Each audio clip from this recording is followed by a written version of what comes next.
que la fotografía, bueno, pues es maravillosa, que te impactan, pero cuando tú le pones un pie de foto bien extenso explicándole, ahí es donde adquiere todo su máxima sentido, ¿no? Sí. Yo te diría que gran parte de los temas me han escogido a mí. A finales de enero del 2020 yo estaba en Cuba trabajando y mi hermano Paco se suicidó. Aparte tengo otro hermano menor, o sea, menor que yo, que tiene una discapacidad intelectual de un 68%, pero aparte está diagnosticado con esquizofrenia. Por lo tanto, el tema de la salud mental es un tema que a mí me atraviesa, ¿no?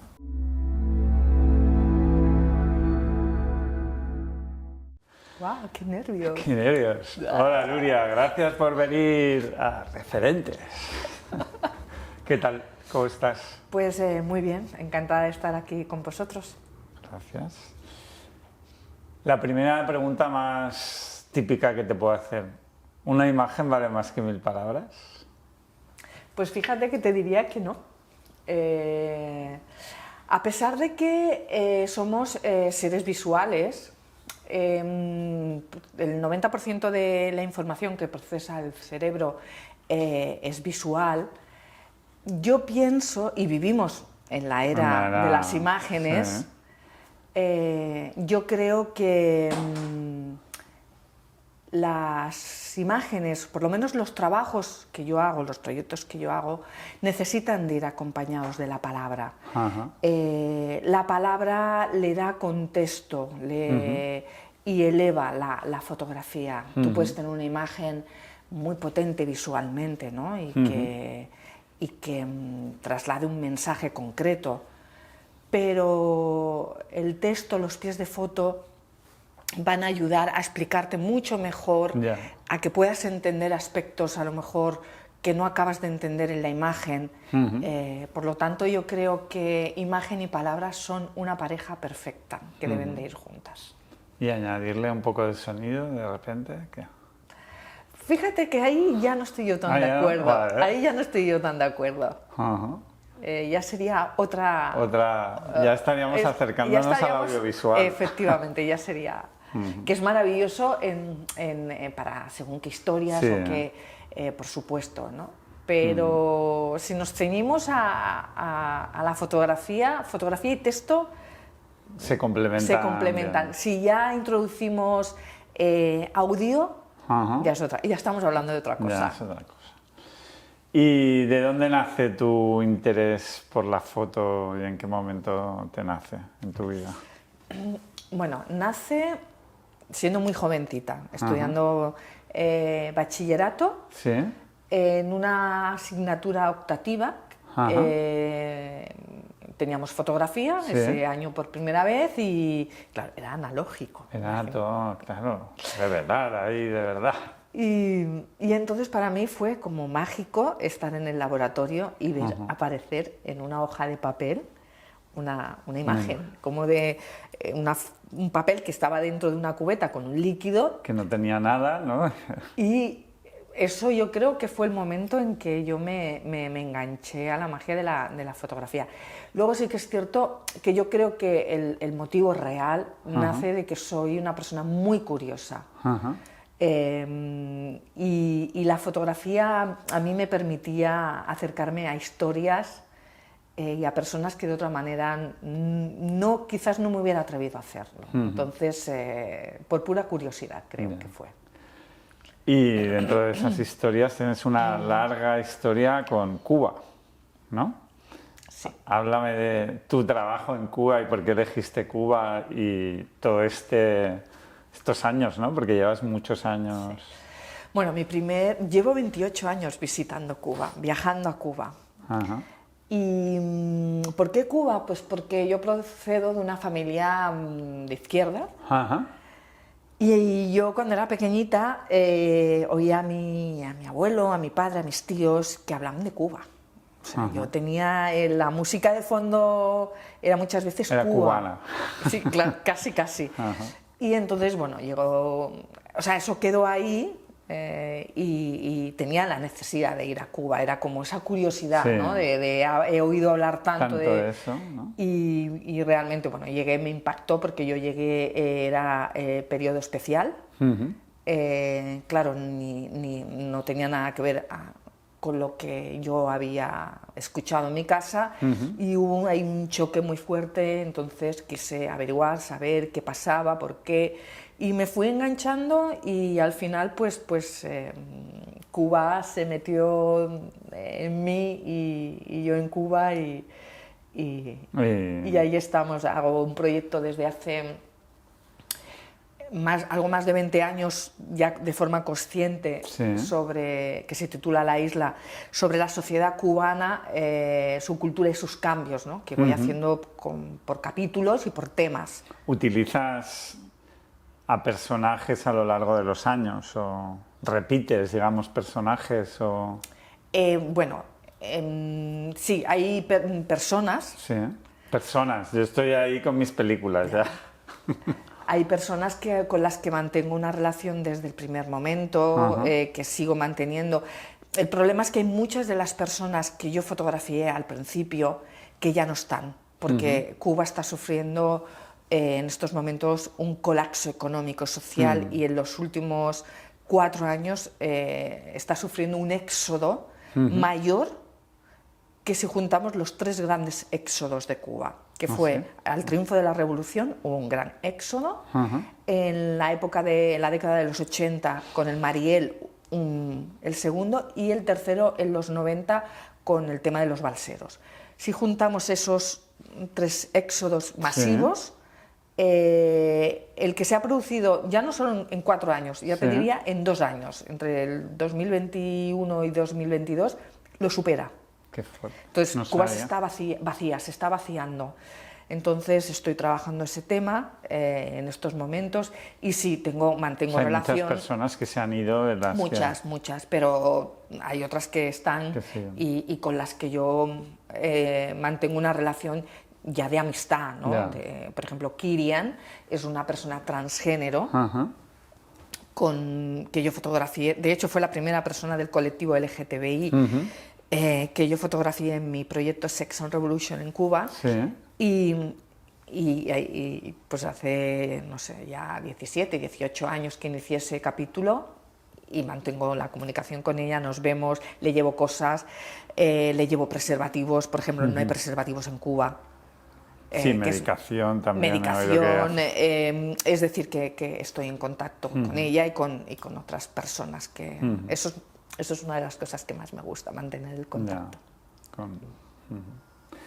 Y luego hiciste un proyecto que se llama Hijas de Ningún Dios en México, que trata sobre violaciones, violencia de género. Háblame un poco del proyecto y de lo que te has encontrado y también lo que has hecho, porque entiendo que aparte de las fotografías, luego te has involucrado en acciones allí en México, ¿verdad? Bueno, Hijas de Ningún Dios es un proyecto en el que estuve trabajando 4 años, o sea, en 4 años diferentes, en 4 viajes, sobre las violencias contra la mujer en México, ¿no? Tráfico, desapariciones, feminicidios, etc. ¿no? Entonces, ha sido un trabajo muy duro de realizar porque realmente los testimonios han sido muy fuertes. Nunca pensé... yo he trabajado mucho el tema de la prostitución en diferentes países, estoy muy vinculada a movimientos feministas, a investigadoras, antropólogas y sociólogas que han trabajado tema mujer y tema prostitución, y yo iba a realizar un trabajo sobre prostitución en México, pero era en un entorno de prostitución, vamos a decir, ejercida de forma libre, ¿no? Pero entonces me encuentro que las mujeres a las que yo voy accediendo a través de una ONG, muchas de ellas habían sido traficadas, habían sido... Y cuando escucho sus testimonios y empiezo a ver las cifras y veo que todo eso también tiene que ver con las mujeres desaparecidas y empiezo a tirar del hilo y a ver la conexión con todas esas violencias, pues es que digo, bueno, es que esto tengo que hacerlo. Claro. Es que, o sea, fue un tema que me secuestró y me obligó a que lo hiciera. Testimonios muy duros de secuestros, de violaciones, de asesinatos, de torturas, bueno. Y dentro de hacer tu trabajo como fotógrafa, sí que te involucras en conocer las historias para retratar las imágenes a través de las historias que te están contando. O sea, te involucras en la vida real de esas personas. Sí, por supuesto. Y en la medida que puedo siempre pues ayudo en lo que las familias me piden, ¿no? Pues con el tema de las mujeres y niñas desaparecidas, en difundir la información, en el momento en que me solicitan cualquier tipo de ayuda y de estar constantemente también, en la medida de lo posible, en contacto con ellos para saber cómo evoluciona el caso y lo que, por supuesto, pueda conectar, de ayudar en cuanto pues conozco a una abogada, conozco a una asociación, es decir, en la medida de lo posible, por supuesto. O sea, tú no puedes, o por lo menos yo no concibo la idea de llegar a hacer 4 fotos, irme y de... Sí, no es mi manera de funcionar y es verdad que no, a lo largo de mi carrera he hecho muchos temas y he tenido la gran fortuna de conocer muchas personas maravillosas, y es verdad que no con todas mantengo un contacto diario, o sea, frecuente, pero sí con un gran número de ellas en la medida que puedo. Nosotros ahora, justo con la productora, hemos hecho una película que ha dirigido un chico de Barcelona que se llama Román Parrado, que va del viaje de un niño y una niña de Guatemala hacia Estados Unidos intentándose subir en el tren de la bestia. Y de hecho hemos rodado gran parte de la película con personas que están haciendo el viaje, que se han integrado y han aceptado participar con actores que son, los niños eran actores y algún otro actor que también actuaba en la película, ¿no? Y claro, los datos que nos decían, o sea, hay 150.000 niños al año que viajan registrados, luego imagínate todo lo que no habrá registrado, solos, o sea, sin familias, del sur al norte, y todo lo que eso implica. Obviamente que nuestra película también refleja pues lo que tú has estado trabajando, pero es muy bestia. O sea, después de Cuba, México es el país donde más he trabajado. México es un país muy complicado, muy difícil, y si a eso le sumas un proceso migratorio, con todo el trauma, no quiero decir que hay otras partes del proceso de la ruta migratoria que son complicadas, no solo México, pero sí que podemos decir que México es, vamos a decir, una de las zonas más complicadas, porque el crimen organizado está muy bien organizado. Está muy bien, sí. En torno los migrantes son un gran negocio, y entonces y es un territorio muy amplio, hay que recorrerlo desde la frontera sur, Tapachula, hasta la frontera norte. Yo he estado trabajando en frontera, en varias partes de la frontera norte, y realmente los relatos de los migrantes y las historias son escalofriantes, ¿no? Es como que huyen de un sitio donde están mal, ¿no? Y pasan por un lugar mucho peor. Sí. Claro. Incluso, por ejemplo, trabajando en Tijuana, haciendo un tema sobre narcotráfico en Tijuana, nos encontramos con el periodista que estaba haciendo el tema, En los albergues refugio de los migrantes nos encontrábamos muchas mujeres, básicamente mujeres con sus hijos, que huían de la violencia del narco dentro de México. Es decir, que no solo son los migrantes de otros hondureños, nicaragüenses, sino que dentro de México el tema narco es un gravísimo problema. Yo, por ejemplo, que he trabajado con diferentes comunidades indígenas en México, los tarahumaras de la Sierra Madre. Grandes corredores de las montañas. Exacto, maravillosos, maravillosos. Aparte de que bueno, la zona de la Sierra Madre es preciosa, la Barranca del Cobre, toda esta. Ellos son gente muy dura, acostumbradas a vivir en un territorio duro. Por un lado hay una migración por cambio climático, es decir, la tierra, es verdad que no es una tierra muy fértil, pero si a eso se le añade el cambio climático, el que no llueve o el que hay heladas fuera de temporada, entonces ha empobrecido el suelo, pero a eso se le añade la violencia del narco. La Barranca del Cobre está en el triángulo dorado de producción de droga de los cárteles.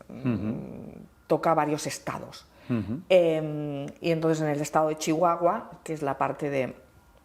Entonces están expulsando también a los agricultores, a los indígenas, porque los están obligando a trabajar para ellos, cultivar marihuana, o lo que sea, y entonces están huyendo también por el tema del narco. Entonces, es que dentro de México, México es un país muy complejo, con muchísimas realidades, tiene migraciones internas también, por diferentes motivos. Uno de los grandes motivos, por un lado puede ser el cambio climático, pero sobre todo la violencia del narco, que se está apoderando de estados completos, donde el gobierno no entra el gobierno, no hay, todo se rige a través de las leyes del narco. Es un tema interesante lo que pasa en México. Es fuerte, ¿no? Fuerte. Bueno, son estados sin ley, ¿no? Bueno, sí. Ahí, México es un país con un estado fallido. Realmente. Sí.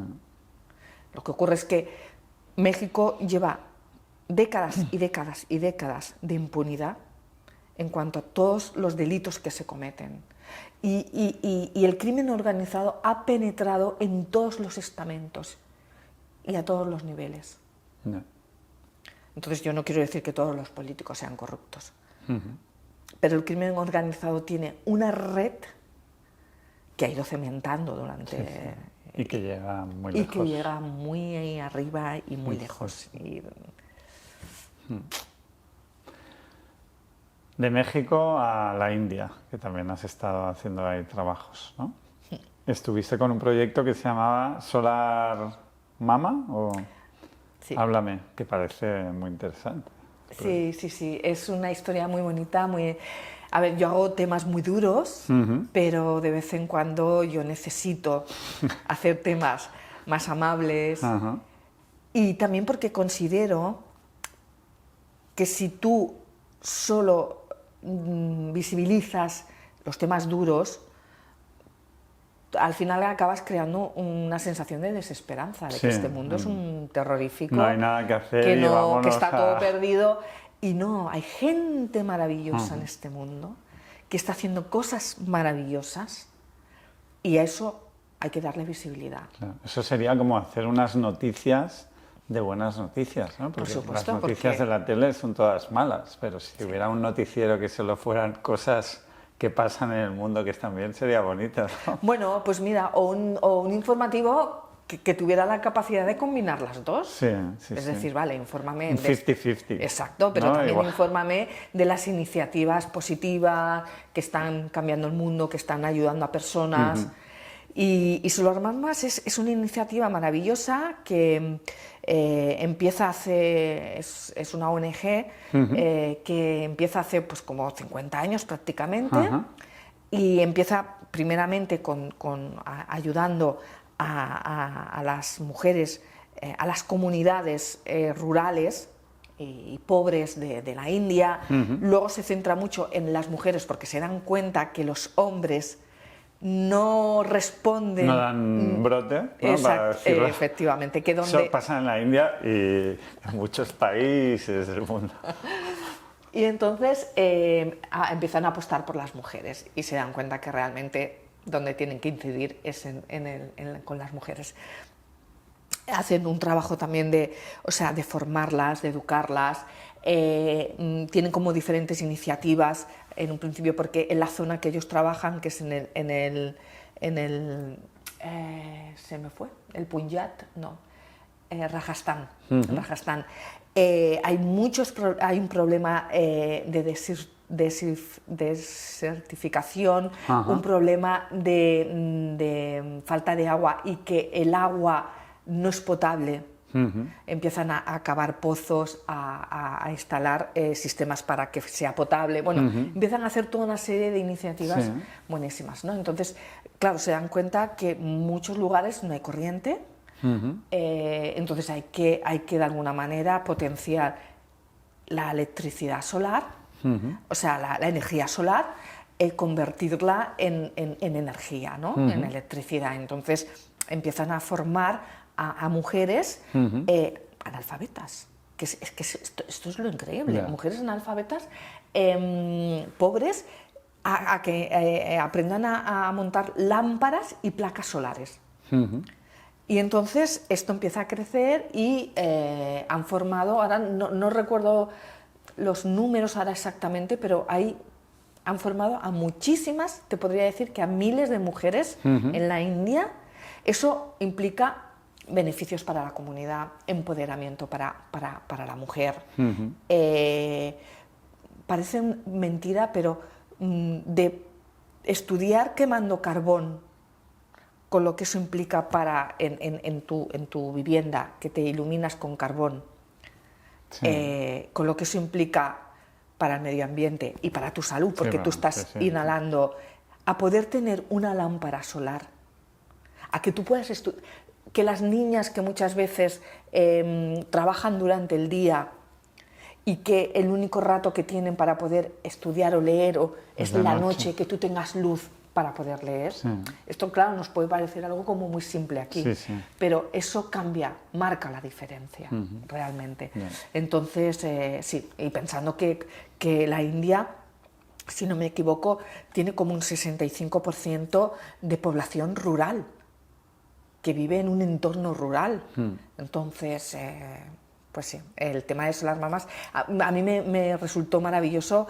Y ya en los últimos años ellos tienen un programa de Solar Mamas internacional, donde vienen mujeres de entornos rurales y pobres y las forman durante 6 meses en un lugar perdido de la mano de Dios, porque eso es en una aldea que se llama Tilonia, donde solo hay cabras y matorrales y placas solares. Y placas solares.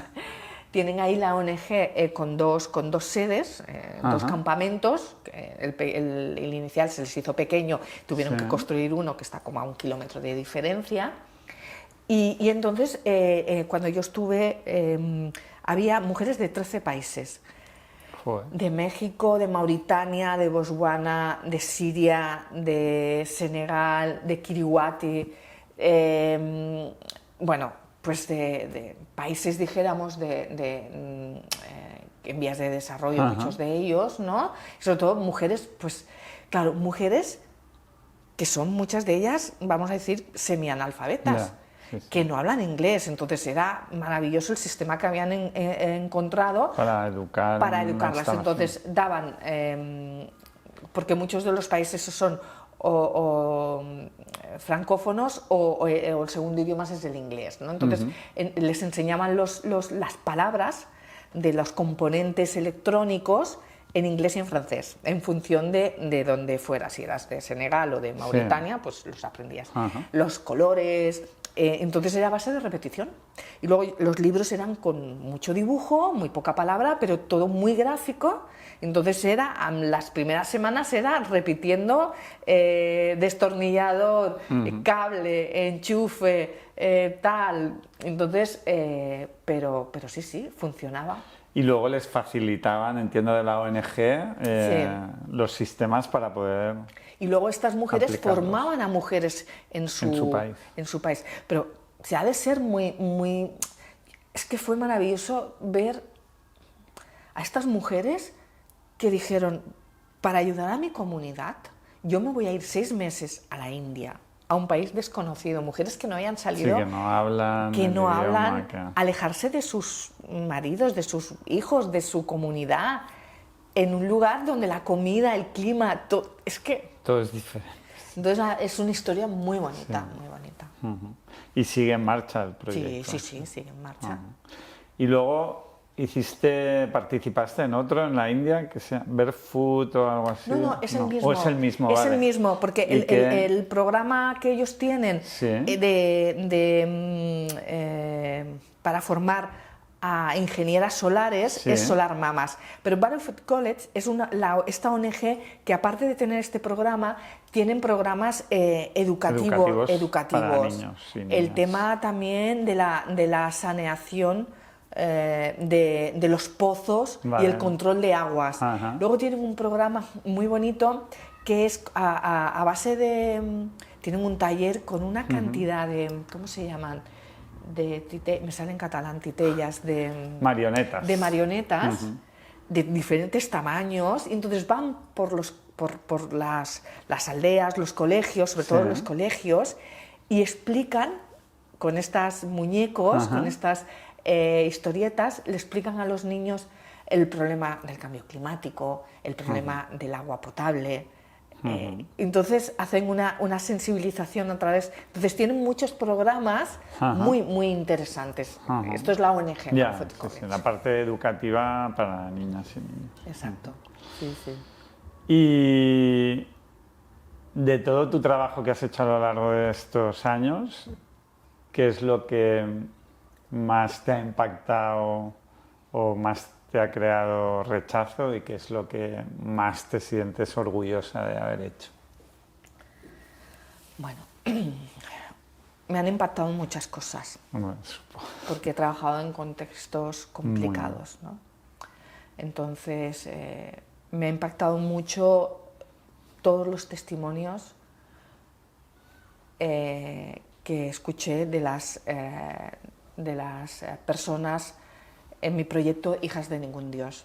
Madres con hijas desaparecidas, madres que han encontrado los cuerpos el cuerpo de su hija descuartizado, que le entregaron, una madre que le entregaron la cabeza, los pies y el torso de su hija.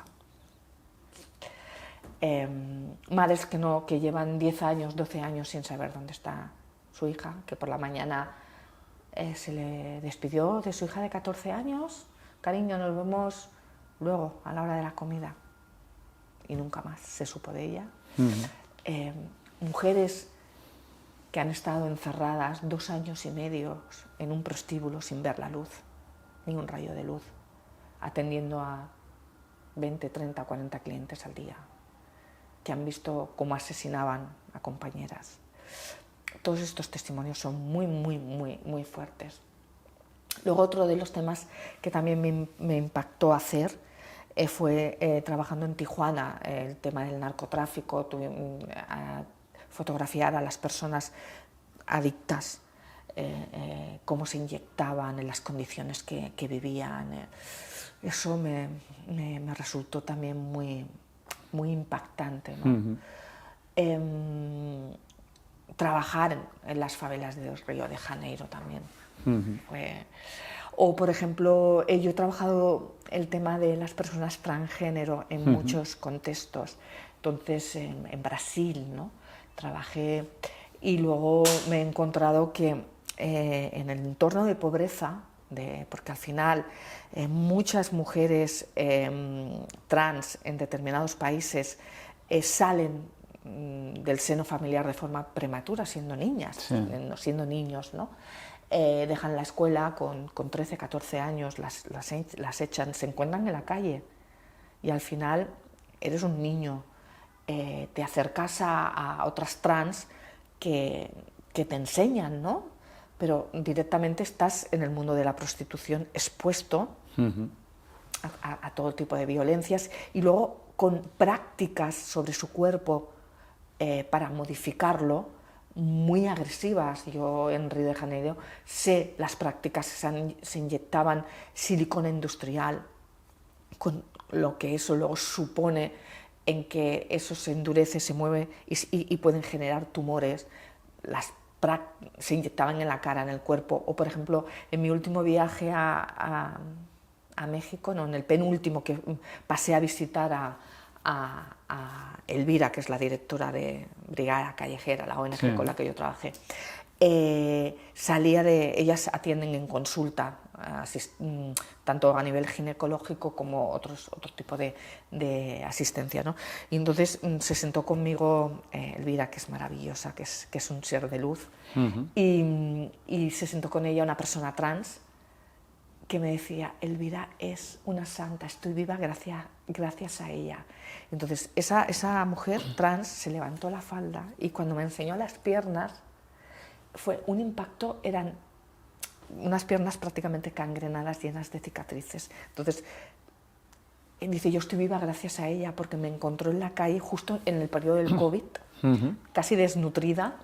Ella parece ser que en algún momento se había inyectado unos líquidos, unos aceites que no son los adecuados para infiltrarte en el cuerpo, y eso se le había cangrenado. Entonces Elvira la ayudó, pero el impacto de la situación de pobreza muchas veces que te lleva a hacer cosas extremas, no sé, son muchas cosas que me han impactado a lo largo de mi vida, de mi trabajo, ¿no? O estando en Ucrania, por ejemplo, estábamos entrevistando, tengo un trabajo sobre salud mental, migración y refugio, ¿no? Y estuvimos en Ucrania con Médicos Sin Fronteras. Los tres, este es un proyecto que está abierto todavía, que lo estoy haciendo junto con el periodista Agus Morales. Y hemos trabajado en México, en Ucrania y en Mozambique con el apoyo de Médicos Sin Fronteras, pero ahora queremos seguir trabajando pues con otras entidades que nos apoyen en otros contextos, ¿no? Y en Ucrania, por ejemplo, estuvimos entrevistando a Nikita. Nikita es un ingeniero que en la primera guerra del Donbass, él sufrió un brote psicótico, porque al final el miedo te rompe y el estrés te puede llegar a romper.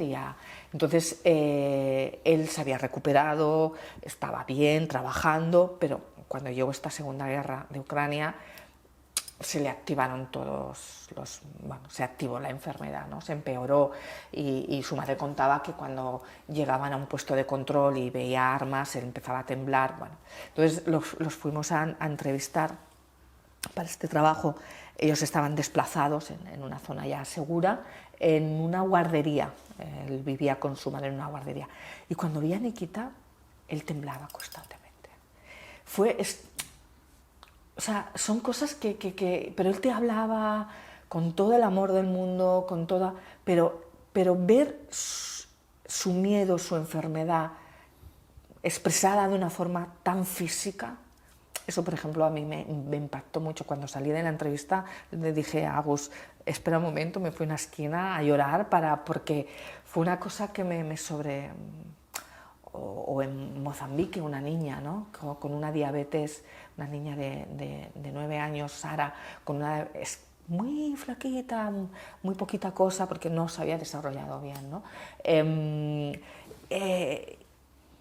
Pero con una cara tan dulce. Bueno, pues su vida estaba en peligro porque tenía una diabetes muy fuerte, pero aparte estaba en tratamiento psicológico, pues porque los yihadistas se habían llevado a su madre, la estaban cuidando los abuelos. Bueno, una situación, pues también el caso de Zara, ¿no?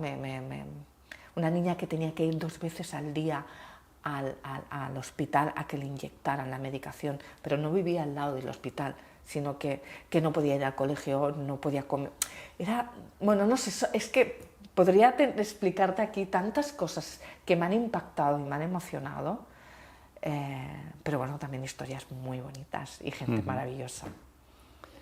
¿Y por qué crees que te metes en querer hacer fotografía sobre todas estas causas y problemáticas sociales? ¿De dónde te sale eso? Pues fíjate que supongo que es curiosidad, entender, tengo mucha necesidad de entender el mundo, de entender la sociedad, los problemas de la sociedad y de entender al ser humano. O sea, yo en el fondo creo que tendría que haber sido antropóloga, porque es una necesidad de entender, comprender, ¿no? Y sobre todo, a mí me sirve mucho la fotografía. En el fondo la cámara para mí es una excusa. La fotografía me ayuda a reflexionar sobre la complejidad de nuestro mundo, sobre la condición del ser humano, ¿no? Es una herramienta, es la herramienta que yo he aprendido, la que yo manejo. No he escrito artículos, pero yo no soy una periodista, dijéramos, para escribirlo. Mi herramienta con la que yo creo que me manejo mejor o tengo más capacidad para transmitir son las fotografías, ¿no? Aunque a pesar haya escrito algunos artículos y cuando es necesario. Pero si puedo trabajar con un periodista que... Prefieres tus fotos centrarme, y él porque suyo, la letra, ¿no? Es muy estresante estar pendiente de las dos cosas, ¿eh? No. Lo he hecho y ya voy teniendo una edad en que esa locura prefiero no tenerla, ¿no? Y yo creo que nace de eso, y sobre todo porque es una herramienta que me permite dar visibilidad a historias y denunciar situaciones, ¿no?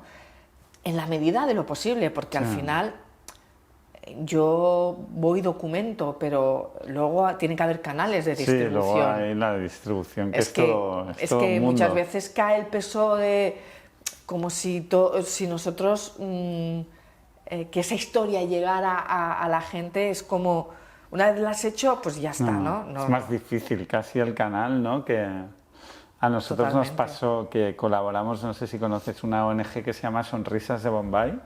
Sí. No, o sea, no he colaborado, pero sé que sé cuál es. Y fuimos allí a hacer vídeos educativos con la ONG, pues nos facilitaron a padres, madres, niños para hacer vídeos cortos de 5 minutos de cosas que ellos creían que eran necesarias para que supieran. Pues una madre de un slum de Bombay tiene que saber que si entra en un hospital embarazada tienen la obligación de atenderle por ley. Como no lo saben, no entran y tienen muchos problemas en partos por no atreverse a entrar a un hospital, ¿no? Y yo estaba emocionado pensando, esto lo regalamos a todas las ONGs de la India, en España, tal, lo va a ver todo el mundo, porque ahora ya todo el mundo tiene móviles con vídeos, incluso en los slums de Bombay, y como que iba a ser algo fácil. Y luego nos dimos cuenta que eso realmente llegue al sitio es una labor muy complicada, aunque regales el... Entonces yo ahí me llevé un chasco, la verdad, porque intentamos hacer 1000 cosas. Al final sí que sirvió, obviamente, para Sonrisas de Bombay, que tiene muchas escuelas y tenía, porque ahora les han ido echando de la India a las ONGs internacionales. Pero te llevas un chasco de hacer algo que sabes que es útil y que puede concienciar, ¿no? Y de repente no consigues transmitir el mensaje. Sí, ese es uno de los grandes retos que nos encontramos, ¿no? Las personas que trabajamos estas temáticas, ¿no? Yo he publicado mucho, durante mucho tiempo, en muchos medios nacionales y muchos medios internacionales. Lo que pasa es que eso ya no está así. O sea, la situación ha cambiado, los medios de comunicación tradicionales a nivel de prensa han cambiado, Internet, el mundo digital ha ido cambiándolo, han desaparecido, como bien sabes, muchísimas revistas, muchísimos periódicos. Sí. Quiero decir, todo ha cambiado, ¿no? Entonces, claro, antes tus trabajos lo veía mucha gente porque se compraba prensa, sí. Se compraba revistas, había muchos medios y ahora hay muchos menos. Claro, muchas veces ya no hay encargos, hay muy poquitos encargos de medios. Y la gente nos informa a través, sí. Que este es uno de los temas que a mí me preocupan. A mí me preocupa muchísimo porque, bueno, todavía hay una serie de medios serios donde sí. Tú puedes ir a informarte y a buscar una información veraz y contrastada, sí. ¿no? Si tú estás interesado en estar bien informado. Pero nos encontramos que las nuevas generaciones han crecido en un entorno de redes sociales. Sí, y que no necesitan que sea veraz para creérselo. Entonces, ¿cuál es el problema? Que los temas, normalmente, la gran mayoría de temas que abordamos son temas complejos y que necesitan de una profundidad y de un tiempo. Tú no puedes explicar un tema complejo, sea el tema que sea tema salud mental, sea el tema de violencia de género, sea el tema de migración, sea el tema que sea, con 30 segundos y un titular que tiene 5 palabras. Sí. Entonces, te quedas en la superficie, no puedes transmitir bien el mensaje. Entonces, yo creo que aquí tenemos un reto grande, los comunicadores, para ser capaces de captar a las nuevas generaciones y educarlas de una forma, de una manera que salgan del entorno digital, que comprendan, y si es dentro del entorno digital, de qué manera poder acceder a canales fiables, ¿no? Es que, no sé, yo esto llevo un tiempo dándole vueltas y me preocupa mucho. Pero bueno, estoy segura... Igual hay que hacer un proyecto fotográfico con palabra, ¿no?, que hable de todo esto. Bueno, ¿sabes qué pasa? Que yo tengo un proyecto sobre... El proyecto de El Camino está en mi cabeza es migración, refugio y salud mental, que es un proyecto que es fuera de España, en contextos de migración y de refugio, ¿no?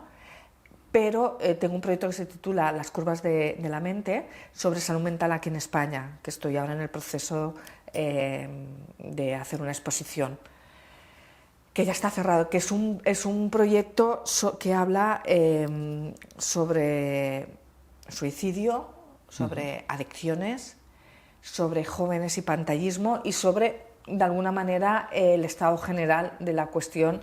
Un poco me interesa reflexionar en qué sociedad estamos construyendo que nos enferma, ¿no? O sea, hay que replantearse qué está pasando. Pero entonces hay un capítulo que es jóvenes, niños, jóvenes y adolescentes y pantallismo, ¿no? Que este es como el que me tiene como muy, muy, muy preocupada y entonces por eso estoy reflexionando mucho en el tema digital, ¿no? Yeah. Porque no solo es eso, es, por ejemplo, por qué en los jóvenes, nuestros niños, la educación sexual de nuestros hijos está en manos de las plataformas pornográficas. Sí. ¿Por qué hemos desatendido en los colegios? No se habla ni en las familias. O sea, cuando un padre o una madre quiere hablar de sexualidad con su hijo de 15, 16 años o su hija, ese niño ya ha accedido, el promedio de acceso a la pornografía está en torno a los 8 años. Entonces, ¿por qué está habiendo, o sea, tenemos que reflexionar por qué está habiendo un retroceso en cuanto a percepción de que no hay violencia de género, de que no existe, de acoso? Quiero decir, todo esto, ¿qué papel juega las plataformas digitales, el mundo digital, el que los chicos tengan acceso a la pornografía, cómo tú construyes en un adolescente, cómo un adolescente construye el imaginario sexoafectivo con una mujer, cuando el referente femenino que tú estás viendo es una mujer que está a tu pleno, que está para satisfacerte en unos comportamientos y en unas actitudes que no se corresponden realmente con lo que es el mundo real, ¿no? Y muchas veces con un nivel de violencia elevado. Entonces, eso es lo normal. Cómo tú Entonces, aquí hay que empezar a cuestionarse muchas cosas de cómo nuestra sociedad está cambiando y cómo el entorno digital está cambiando la mente y el cerebro de nuestros niños y nuestros adolescentes, y cómo está habiendo un cambio de paradigma en la sociedad y qué futuro y qué sociedad vamos a tener. Porque se está dejando que pase, además. Sí, se han saltado las alarmas. Sí, pero claro, ahora nos encontramos... Han saltado, pero aún no se ha aplicado ninguna solución, ¿no? Porque ahora mismo no sabemos, es como que nos ha explotado en las manos, y ahora mismo se están tomando algunas medidas, pero mucho más lentas de lo que... Algunos colegios están prohibiendo los teléfonos, algunos colegios están prohibiendo incluso lo que son pantallas a nivel de tablets, pero son puntuales, muy poquitos. Sí. Es que aquí tiene que estar implicada toda la sociedad. Padres, tú no puedes a tu hijo, es que no puedes darle un teléfono para que se calle. Tú no le puedes dar a un bebé, o sea, porque hay una de las cosas importantísimas que son... lo último que se forma es la corteza prefrontal, ¿vale? El cerebro se forma de atrás a adelante, y las últimas conexiones acaban de establecerse en torno a la mayoría de edad, entre los 18 y 20 años. Entonces, un teléfono es luz, sonido y movimiento, que es, dijéramos, si tú a un niño le das eso, lo tienes hipnotizado. O sea, no estás obligándole a que trabaje su cerebro, a que los estímulos sean unos estímulos que vienen de fuera, vienen de una pantalla. Entonces se está viendo que al final esta parte no se acaba de desarrollar bien, que es la parte de concentración, de control de los impulsos, etcétera. Entonces, niños con comportamientos agresivos, con poca concentración. Entonces, se han diagnosticado a muchos niños pequeños con autismo cuando no era autismo, cuando el problema era un problema de pantallismo. Se ha hecho un experimento en una universidad, tengo el informe, ahora no sé si era no recuerdo de qué estado en Estados Unidos, cuál el nombre de la universidad, con ratones. Claro, porque no puedes hacerlo con niños pequeños, porque es ilegal, ¿no? Entonces, cogían ratones pequeñitos, recién nacidos, y los sometían durante 40 días durante 6 horas generaban un entorno de luz, sonido y movimiento, y luego comparaban con ratones que no habían estado sometidos. Entonces el estudio daba claramente, o sea, esos ratones eran impulsivos, agresivos, dificultad de aprendizaje, etcétera, etcétera. Entonces, o sea, está comprobado que en un cerebro no maduro, que está en crecimiento, las pantallas son veneno. O sea, no se puede someter. De hecho, lo que está claro es que los desarrolladores de todas las aplicaciones, todos los grandes dirigentes de Meta, tienen Google, a sus hijos en colegios analógicos. Sí. Totalmente. No ven una pantalla, tienen acceso a un teléfono, a una pantalla, a partir de los 16 años, ilimitado. Es fuerte, ¿no?, que aceptes ser así. O sea, que trabajes para algo que estás haciendo todo lo contrario y que aún así aceptes ir a trabajar y ganarte la vida haciendo eso. Sí, la verdad es que sí. Bueno, ha habido algunos directivos que han salido y lo han denunciado, afortunadamente. Por eso tenemos toda esta información de primera mano de que ellos han... no recuerdo el nombre, el que creó el scroll infinito es un indio, o sea, de origen indio, que en una entrevista decía que se sentía muy arrepentido.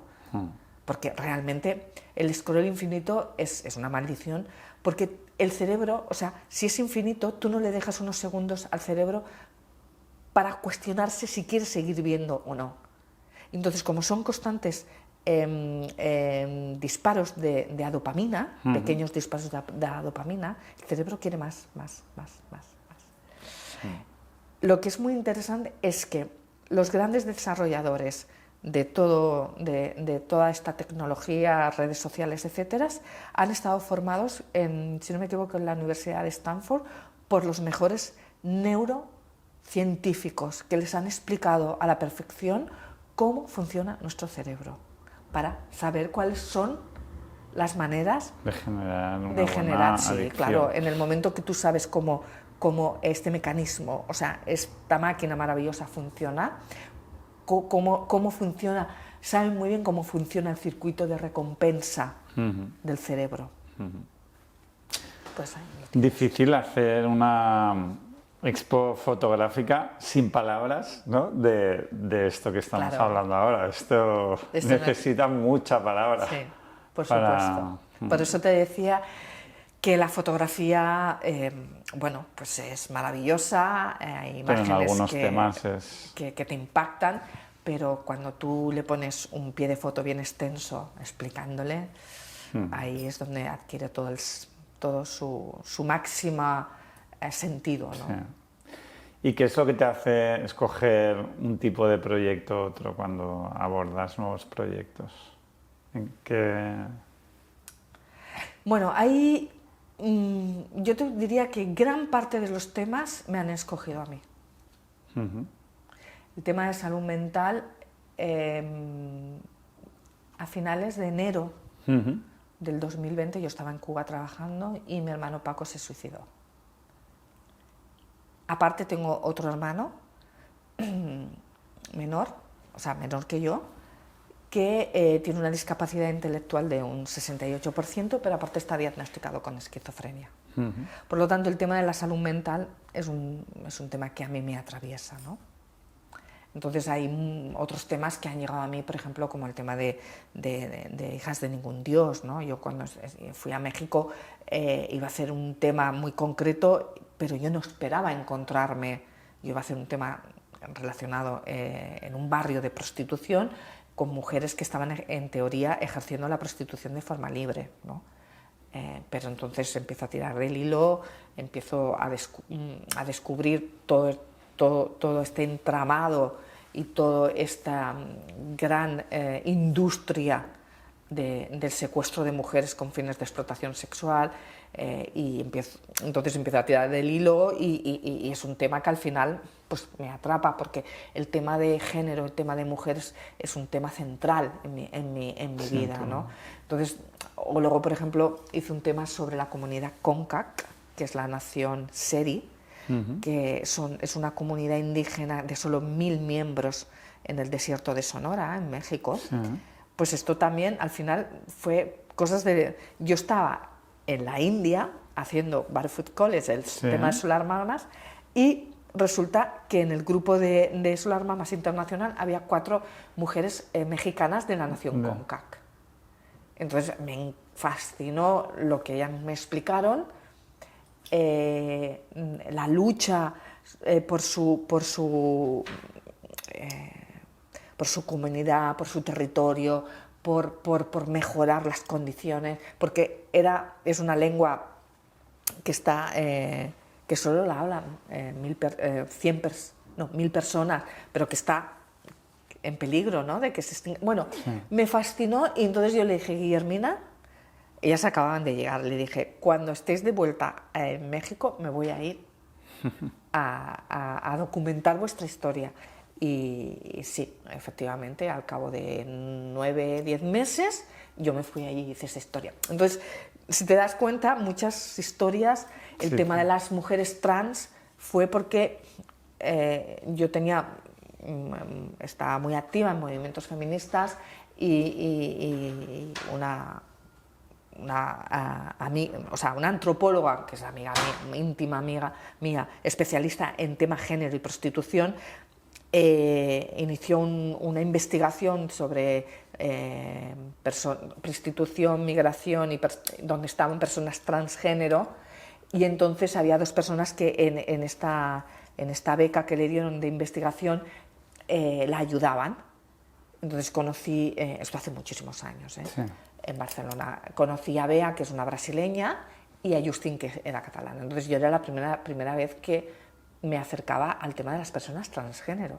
Yo tenía mucha curiosidad. Entonces ahí, por ejemplo, pues me quise saber, me descubrí un mundo que para mí era desconocido, ¿no? Entonces, pues al final muchos temas estaban cerca de en mi entorno de amistad, de colaboración cercano, y van pasando delante de mí. Y como curiosa de manual que soy una gran curiosa, y necesito saberlo, comprenderlo todo, pues y teniendo la facilidad de acceso, pues eran temas que... Luego hay otros temas que sí los he pensado más, ¿no? Pero hay muchos temas que han venido a mí. Que te has unido al carro porque pasan por ahí. Ha habido circunstancias que han llegado a mí y bueno, yo digo que necesito 3 vidas para hacer todo lo que me gusta. Yo si me dieran 20 también estaría contenta. Porque hay tantos temas y tantas historias maravillosas que contar. Las 3 questions que hacemos normalmente. ¿Qué quieres ser de mayor? Ay, Dios mío. ¿Qué quiero ser de mayor? Muchas cosas. 3 vidas, ¿no? Pues fíjate, te podría decir médico para salvar vidas, pero es que reconozco que yo veo la sangre y me caigo al suelo, entonces creo que no voy a ser una buena médico. Mira, ¿sabes qué? Me gustaría, yo digo que las personas que han pasado por mi vida, o sea, que yo soy la persona que soy por esas personas maravillosas que han pasado por mi vida anónimas. Me gustaría realmente ser capaz, tener la capacidad y la inteligencia de generar un proyecto que sí que incidiera en cambiar las vidas de las personas, en ayudar directamente, como por ejemplo Elvira, ¿no? Elvira, que es una socióloga que trabaja en el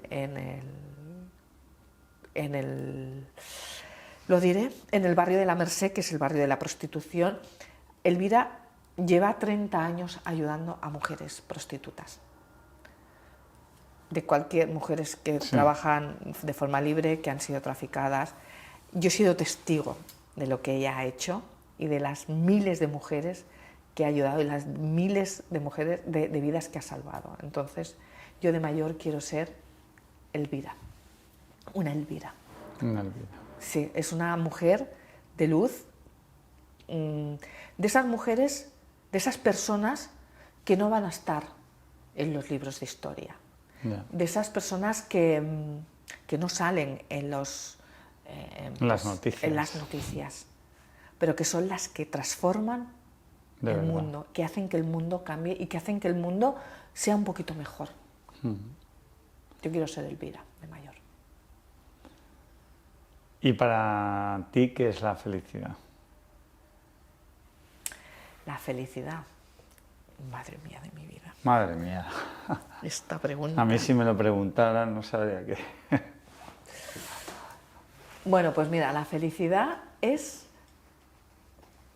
Cuando después de cenar me tumbo en el sofá y cojo a Lupita, mi perrita, que es un amor, me la pongo aquí encima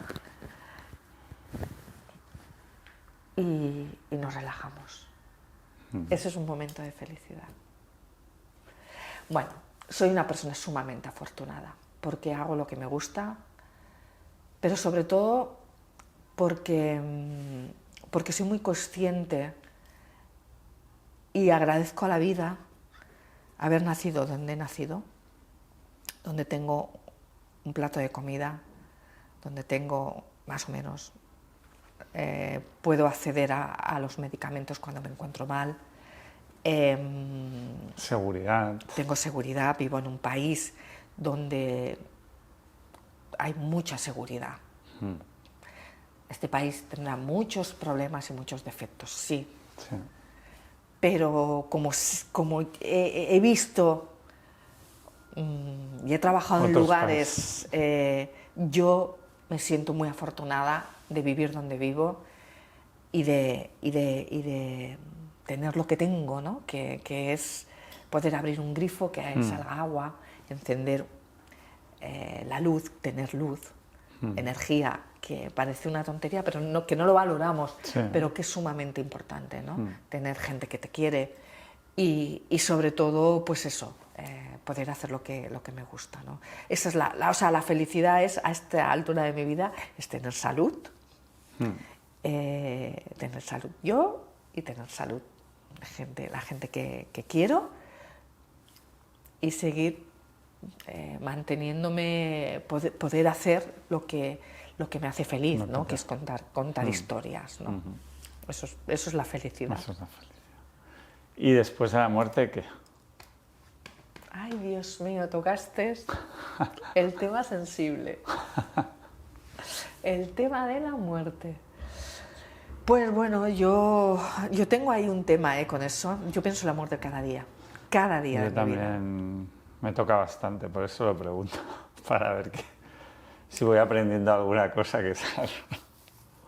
Bueno, el tema, cuando personas muy importantes en tu vida se han ido, o sea, tú sabes que la muerte está ahí, que la gente se muere, pero cuando se mueren los otros, o se muere el padre del otro, o el hermano del otro, pues bueno, pero cuando tu gente,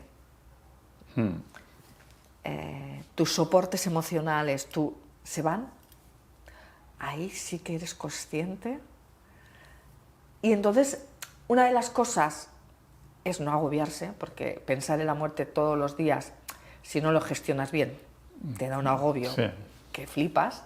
Hay que saber gestionarlo. Pero también te hace relativizarlo todo. O sea, de repente ser consciente... Cualquier problema, ¿no? Lo puedes llevar a otro sitio. De mi mortalidad y de que de verdad siempre he sido consciente de mi mortalidad, no es que haya pensado que no era... Pero tenerlo ya tan interiorizado, de que ya se te ha ido tanta gente, que dices, es que todo es mucho más sencillo. Haz tu parte, hay que buscarle un sentido a la vida, hay que buscárselo. Hay que buscarle una justificación a la vida. Pero no hay que estresarse demasiado, realmente. No hay que darle muchas vueltas. No hay que darle muchas vueltas porque, bueno, si después de la muerte hay algo, oye... Bienvenido sea, qué ¿no? maravilla. Si nos dan 3 vidas, perfecto. Pues qué maravilla, ¿no? O sea... y si no, pues este es nuestro momento. O sea, yo siempre digo que la vida es una función de teatro, donde no hay intermedios, donde no... O sea, una vez se levanta el telón, tienes que actuar. Y luego cuando se cae el telón no tenemos segundas partes, ni ensayos, nada. Esto es de tirada, actuamos de tirada y es nuestro momento. Muchas gracias, Nuria. Gracias a vosotros. Nos vemos luego y nos vemos mañana en Mundo Cero Talks. Todo un placer. Gracias. Gracias.